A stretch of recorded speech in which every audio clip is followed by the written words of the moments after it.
वो अकाजा के बहुत क्लोज आ गया था, इसलिए वो अकाजा को पंच मार देता है और तांजीरो का पंच खाकर उसे मास्टर केजो के पंच की याद आ जाती है और तभी उसे याद आता है कि उसे वीक लोगों से इतनी ज्यादा चिढ़ क्यों थी। वो वीक लोगों से चिढ़ता था क्योंकि वो लोग पीठ पीछे बुराइयां करते हैं, दूसरों के कुओं में पॉइजन डालते हैं, कभी भी फेस टू फेस फाइट नहीं करते। लेकिन अकाजा ने उसके मास्टर के फाइटिंग स्टाइल को एक हथियार बना लिया था गलत काम करने के लिए और उसने कभी भी अपने मास्टर की फाइटिंग स्टाइल और उसके फादर के आखिरी वर्ड्स दोनों की ही रिस्पेक्ट नहीं करी और डीमन बनकर लोगों का नरसंहार किया। जिसके बाद अकाजा अपने डिस्ट्रक्टिव किल ब्लड डीमन आर्ट को एक्टिवेट करता है और ये देखकर तांजीरो और गियो दोनों ही पैनिक करने लगते हैं। लेकिन तभी तांजीरो अकाजा को स्माइल करते हुए देखता है और अकाजा खुद ही को अपने ब्लड डीमन आर्ट से बुरी तरीके से खत्म कर लेता है, जो देखकर तांजीरो और गियो ऑफ कोर्स बहुत ज्यादा शॉक थे। अब यहाँ पर ऑब्वियसली तांजीरो और गियो बहुत ज्यादा शॉक थे, लेकिन तांजीरो की सेंस ऑफ स्मेलिंग इतनी ज्यादा नेक्स्ट लेवल पर है कि उसे पता चल जाता है कि अकाजा काफी ज्यादा खुश और काफी ज्यादा रिलीफ था, बिल्कुल ऐसे जैसे उसे कई सालों बाद मुक्ति मिली हो। लेकिन कहानी यहीं पर खत्म नहीं होती। अकाजा की बॉडी के अंदर मुजान का काफी सारा ब्लड था और उसी की वजह से अकाजा की बॉडी फिर से रीजनरेट करने लगती है। हालांकि अकाजा अपनी पूरी कोशिश करता है रीजनरेशन को रोकने के लिए, वो खुद को समझाता है कि वो इस फाइट को हार चुका है और तांजीरो और गियो ने बिना किसी चीटिंग के उसे फाइट में हराया है। और अकाजा उन लोगों में से कभी नहीं था जो कि हार मानने की जगह पीछे से हमला करते हैं। फिर अकाजा की स्पिरिट उसके डैड से मिलती है, जहाँ पर वो अपने डैड से पूछता है कि क्या वो ठीक है और जवाब में वो कहते हैं कि वो बिल्कुल ठीक है हाको जी। फिर अकाजा ने अभी तक डीमन बनकर जो भी करा उस सभी के लिए वो सर झुकाकर अपने डैड से माफी मांगता है और तभी उसके सर पर मास्टर केजो अपना हाथ रखते हैं और कहते हैं भले ही किसी ने कुछ भी किया हो, उसके पास एक मौका होता है उसे सुधारने का और हम तुम्हारे साथ हैं। और जैसे ही वो अपने मास्टर की बातें सुनकर खुश होता है, मुजान किबुत्सुजी अकाजा का सर पकड़ लेता है और उसे धमकाने लगता है कि अब वो इंसान नहीं है और उसे अपने मास्टर मुजान को सर्व करना चाहिए और इससे अकाजा की बॉडी और जल्दी रीजनरेट करना शुरू कर देती है। लेकिन तभी वहाँ पर कियुकी की स्पिरिट आ जाती है और अकाजा से कहती है कि अब समय आ चुका है आफ्टर लाइफ में जाने का, तो अब वो ये सारी चीजें रोक सकता है। और भले ही मुजान अकाजा की बॉडी पर कंट्रोल करने की कोशिश करता है, लेकिन इन दी एंड हाको जी की विल पावर जीत जाती है और वो फाइनली कियुकी से गले मिलता है और रोते हुए कियुकी से माफी मांगता है कि उसने अपना किया हुआ प्रॉमिस पूरा नहीं किया। वो मास्टर केजो और कियुकी को प्रोटेक्ट नहीं कर पाया, लेकिन कियुकी को हाको जी से कोई शिकायत नहीं थी और वो कहती है कि इतने लंबे टाइम के बाद अब फाइनली हम साथ में लाइफ जा सकते हैं। और जिस पोजीशन में वो कियुकी से गले मिल रहा था, उसी पोजीशन में अकाजा की बॉडी डिसइंटीग्रेट हो जाती है और अकाजा के साथ कियुकी भी हेल में चली जाती है और इसी के साथ फाइनली बैटल खत्म होता है। तांजीरो और गियो दोनों ही काफी ज्यादा रिलीफ फील करते हैं और दोनों ही सोचते हैं कि अब उन्हें लेडी तामायो के पास चले जाना चाहिए, लेकिन दोनों में से किसी में भी इतनी ताकत नहीं बची थी कि वो खड़े भी हो सके। जहाँ एक तरफ तांजीरो बेहोश हो जाता है, गियो अपनी तलवार पर सर रखकर खुद भी बेहोश हो जाता है। तभी डीमन स्लेयर क्रो सारे लोगों को इन्फॉर्म कर देता है कि अपर मून 3 अकाजा फाइनली मारा जा चुका है और तांजीरो और गियो जिन्होंने उसे मारा है वो अभी बेहोश हैं। फिर इंफिनिटी कैसल में ही हम कहीं पर देखते हैं कोकोशिबो को, जो कि अब अकाजा की प्रेजेंस फील नहीं कर पा रहा था। जब उसे पता चलता है कि अकाजा अब मारा जा चुका है, वो गुस्से में आसपास के कई सारे पिलर्स को काट देता है और कहता है तुम बहुत ज्यादा कमजोर हो अकाजा, लेकिन फिर भी मुझे तुमसे ये उम्मीद नहीं थी। जिसके बाद हम रिएक्शन देखते हैं अपर मून 2 डोमा का, जिसने अभी अभी शिनोबु को खा लिया है। डोमा सोचता है कि अकाजा बहुत ही अच्छा डीमन था, लेकिन वो कभी भी उसके जितना स्ट्रॉन्ग नहीं हो पाया, शायद इसलिए क्योंकि वो कभी भी विमेंस को नहीं मारता था और लड़कियों को खाना उसके उसूलों के खिलाफ था। लेकिन डोमा के हिसाब से लड़की की बॉडी में ज्यादा न्यूट्रिएंट्स होते हैं एज कम्पेयर टू मेन, लेकिन डोमा को कोई फर्क नहीं पड़ता कि अकाजा जिंदा है या मारा जा चुका है। वो अपने सामने खड़ी लड़की डोमा वर्सेस शिनोबु, कानाओ एंड इनोस्के, जो कि one of the craziest fight है पूरी एनिमे हिस्ट्री में। इस वीडियो में तुम्हें पूरी डोमा और इनोस्के की बैक स्टोरी पता चल जाएगी। साथ ही तुम ये भी देखोगे कि कैसे कानाओ और इनोस्के इतने पावरफुल अपर मून को मारते हैं, जबकि वो तो हाशिराज भी नहीं है। ओवरऑल आज की की वीडियो बहुत ही इंटरेस्टिंग होने वाली है, इसलिए वीडियो को एंड तक देखना। पहला हाशिरा जो कि एक अपर मून से मिलता है वो है शिनोबू। जैसे ही शिनोबू गेट खोलकर डोमा के रूम में घुसती है, वो देखती है कई सारी लड़कियों की लाशें जमीन पर पड़ी हुई है और डोमा जो कि अपर मून 2 है, वो उस कमरे में बड़ी ही शांति से बैठा हुआ था और एक एक करके सारी लड़कियों को खा रहा था। और तभी डोमा शिनोबू को बड़ी ही फॉर्मल तरीके से ग्रीट करता है और शिनोबू ये देखकर काफी ज्यादा कंफ्यूज थी कि एक डीमन इतनी आराम से कैसे बात कर सकता है, जबकि डीमंस का नेचर ऐसा नहीं होता। तभी उन लाशों के ढेर में से एक जिंदा लड़की मदद की भीख मांगती है शिनोबू से, लेकिन डोमा उसे एक ही झटके में खत्म कर देता है। लेकिन शिनोबू की स्पीड इतनी ज्यादा फास्ट थी कि वो उस लड़की को बचा लेती है और जब तक शिनोबू उस लड़की को डोमा की रेंज से दूर लेकर आती है, तब तक उसे पता चलता है कि उस लड़की के कई सारे टुकड़े हो चुके हैं। लेकिन डोमा का मानना था कि उसने बिल्कुल ही सही करा है, क्योंकि अब वो लड़की मारी जा चुकी है तो वो बिल्कुल भी दर्द फील नहीं कर पाएगी। अब उसे कोई भी सफरिंग नहीं होगी और उसे किसी चीज से डरने की भी जरूरत नहीं है। और यहाँ पर डोमा कहता है कि जब फाइनली मैं उस लड़की को खाऊंगा तब वो मेरा ही एक पार्ट बन जाएगी और मेरे साथ हमेशा के लिए जिंदा रहेगी। लेकिन शिनोबू ये सुनकर बिल्कुल भी सेटिस्फाइड नहीं थी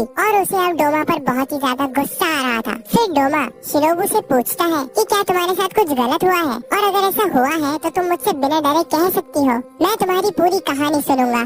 और सीरीज के इस पॉइंट तक हमने शिनोबू के मुंह पर सारे एक्सप्रेशंस देखे हैं, खुशी, डर, कंफ्यूजन, लेकिन हमने कभी भी शिनोबू को गुस्से में नहीं देखा, जिसका भी एक कारण है। लेकिन इस पॉइंट पर जब डोमा उससे ऐसी बात पूछता है, तब हमें पहली बार शिनोबू को गुस्से में दिखाया जाता है। फिर वो कहती है कि क्या तुम्हें ये हावरे याद नहीं कि कैसे तुमने मेरी बड़ी बहन को मार दिया था। और उस हावरे की वजह से डोमा को याद आता है कि हाँ, एक लड़की थी तो सही जो कि फ्लावर ब्रीदिंग यूज करती थी। और डोमा को याद आता है कि कैसे उसने उसकी बड़ी बहन को मार दिया था और मारने के बाद वो उसे खाना भी चाहता था, लेकिन सनराइज होने की वजह से वो उसे खा नहीं पाया। और इतने में ही शिनोबू डोमा की आँख पर हमला कर देती है और उसकी गजब की स्पीड को देखकर डोमा भी सरप्राइज हो जाता है। लेकिन तभी डोमा यूज करता है blood demon art lotus ice, और इस अटैक से वो शिनोबू को पीछे हटने पर मजबूर कर देता है। और उस अटैक से एटमॉस्फेयर में जितनी भी एयर थी वो इतनी ज्यादा ठंडी हो जाती है कि अगर कोई नॉर्मल इंसान उसे ब्रीथ करेगा तो उसकी लंग्स हाथों हाथ ही जम जाएगी।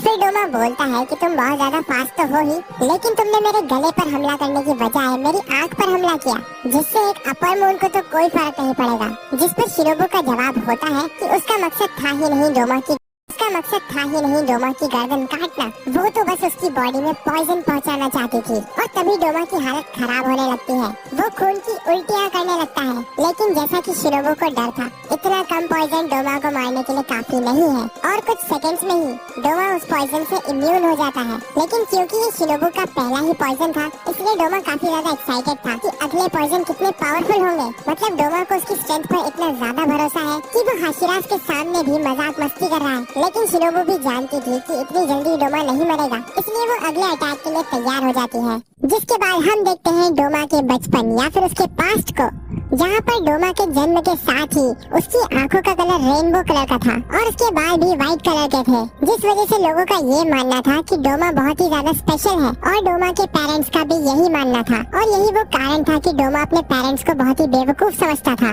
जिसके बाद डोमा के पेरेंट्स अपना खुद का नया कल्ट शुरू कर देते हैं, इटर्नल पैराडाइज कल्ट, और इसका एक सेपरेट मंदिर भी था जहाँ पर कई सारे लोग आते थे और 4-5 साल के बच्चे डोमा से अपनी लाइफ में हो रहे दुख दर्द के लिए सॉल्यूशंस मांगते थे। हालांकि डोमा में बचपन से कोई भी फीलिंग्स नहीं थी और उसे अडल्ट्स पे बहुत ही ज्यादा गुस्सा आता था, क्योंकि वो इतने बड़े हो चुके हैं लेकिन इतनी छोटी सी बात नहीं समझते कि एक छोटा सा बच्चा जिसकी आंखें कलरफुल है वो उन्हें मोक्ष नहीं दिला सकता। और इस सब से डोमा इतना परेशान हो जाता है कि वो रो देता है, क्योंकि उसके हिसाब से देवता भगवान जैसी कोई चीज करती ही नहीं है। ये सब सिर्फ इंसानों के बनाए हुए कैरेक्टर्स हैं ताकि वो अपने दर्द को थोड़ा कम कर सके। लेकिन अडल्ट्स कैसे भी हो, डोमा बचपन से ये समझता था उन्हें अंधविश्वास से ही सही लेकिन खुश करना डोमा का काम है। फिर प्रेजेंट टाइम में हम देखते हैं कि शिनोबू डोमा पर अपने एक और पॉइजन से हमला करती है, लेकिन डोमा को बिल्कुल टाइम नहीं लगता उसे हील करने में और उल्टा वो शिनोबू से पूछता है कि क्या वो ठीक है, क्योंकि डोमा के ब्लड डिमन आर्ट से शिनोबू की सांसें अब तेज हो रही है और उसे सांस लेने में तकलीफ हो रही है। डोमा कहता है कि कब तक तुम अपनी सांसों को रोक कर रखोगी।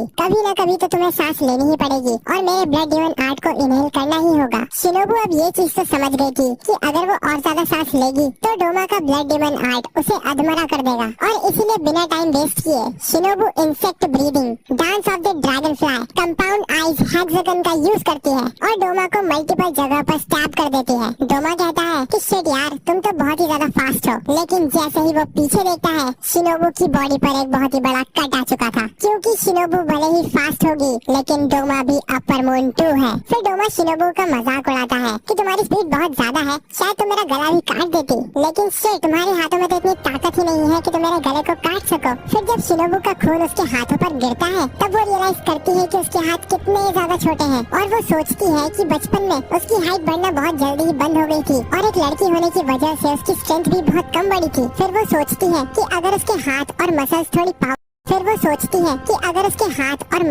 पावरफुल होती तो वो भी डीमंस का गला काट पाती, जैसे कि उसकी बड़ी बहन कर पाती थी। फिर शिनोबू को अपनी बड़ी बहन के साथ बिताए आखिरी पल याद आने लगते हैं और वो सोचने लगती है कि वो डोमा को कभी नहीं हरा सकती। लेकिन तभी उसकी बड़ी बहन की स्पिरिट उसके सामने आ जाती है। वो शिनोबू से कहती है कि उसके पास बिल्कुल टाइम नहीं है वेस्ट करने के लिए, लेकिन शिनोबू जो कि रोने लगी थी वो कुछ भी नहीं कर पा रही थी, उसकी इंजर्ड बॉडी की वजह से और उसके ब्लड डीमन आर्ट से सांस न लेने की वजह से। काना इस पर बोलती है कि ये कोई कारण नहीं हुआ डोमा से हारने के लिए। भले ही शिनोबू को खुद को सैक्रिफाइस करना पड़े, लेकिन डोमा को मारना उसकी रिस्पॉन्सिबिलिटी है। तभी डोमा शिनोबू की तरफ बढ़ने लगता है और शिनोबू को उसकी छोटी बहन कानाओ याद आती है। इससे पहले डोमा कुछ बोल पाता या कर पाता, शिनोबू उठकर खड़ी हो जाती है और ये देखकर डोमा काफी ज्यादा कंफ्यूज था। जब शिनोबू खून की उल्टियाँ करने लगती है तो डोमा उसे मना करता है कि अपनी छोटी सी बॉडी पर ज्यादा प्रेशर मत डालो, लेकिन इससे पहले डोमा कुछ और बोल पाता, शिनोबू यूज करती है insect breathing dance of the centipede 100 leg बिलोस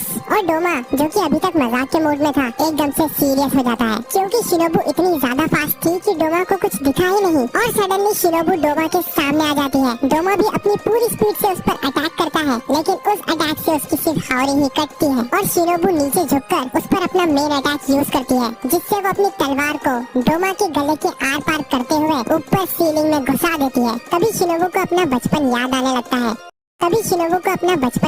लगता है कि वो अपने पेरेंट्स के साथ कितनी ज्यादा खुश थी, लेकिन फिर एक दिन सबकी ही तरह किसी डीमन ने शिनोबू के घर पर हमला कर दिया और उसके पेरेंट्स को मार दिया। वो डीमन शिनोबू और उसकी बड़ी बहन को भी मारने ही वाला था, लेकिन टाइम पर वहाँ पर गियो में आ जाता है और उन दोनों बहनों को बचा लेता है। और वही दिन था जब शिनोबू और उसकी बड़ी बहन कानाए एक दूसरे से वादा करती है कि जैसे उनकी फैमिली और सारी खुशियाँ डिस्ट्रॉय हो गई, वो दूसरों के साथ ऐसा नहीं होने देंगी। और उसके बाद वो दोनों ही डीमन स्लेयर बन जाती है और शिनोबू जिसने अपनी तलवार अपर मून 2 के गले में डाल रखी थी, वो ये सोचती है कि एक डीमन को मारने से वो कई लोगों की जान बचा सकती है, लेकिन एक अपर मून को मारने से वो कई हजारों लोगों की जान बचा सकती है। फिर शिनोबू को एनिमे के सीजन 1 का वो सीन याद आता है जब तांजीरो से पूछता है कि क्या तुम गुस्से में हो। शिनोबू तांजीरो की बात का जवाब देते हुए कहती है कि वो तब से गुस्से में है जब से उसके पेरेंट्स को मार दिया गया था, जब उसकी बहन को मार दिया गया था और जब उसके सारे स्टूडेंट्स को मार दिया गया था, वो तब से गुस्सा है। उसे याद आती है आओई,